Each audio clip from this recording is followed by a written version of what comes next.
Isa ka ba sa gumamit ng AI app na tinatawag na Photolab at sobrang nag-i-enjoy dito? Pues, ang video na to ay para sa iyo. One eternity later. Ang Photolab ay isang mobile application app na kung saan pinapalit o sinasubstitute or sinaswap ang mukha mo sa isang image na gawa ng AI. Sa simula pa lang, dapat aware na tayo na mababawasan ang ating GCash account kung saan naka-sync yung Gmail natin dahil sa pag-subscribe ng application na ito.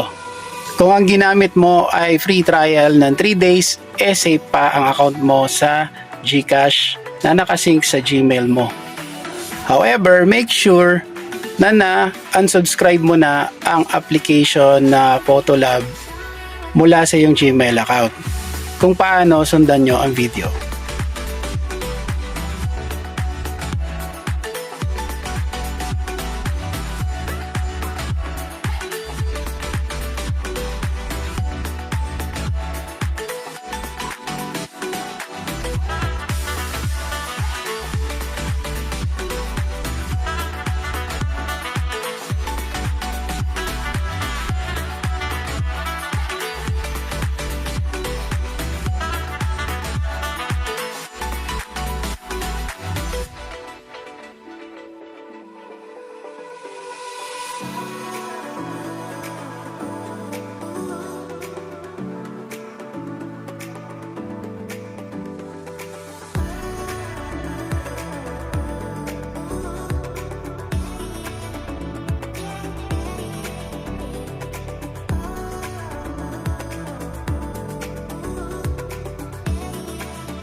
At dahil nasa dulo ko na ng video na to, congratulations at siguradong hindi na mababawasan ang GCash account or laman ng GCash account mo.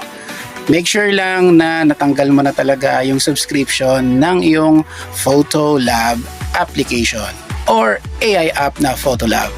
So, hanggang dyan lang muna. Salamat sa mga nakarating pa sa dulo ng video na to at mabuhay kayong lahat.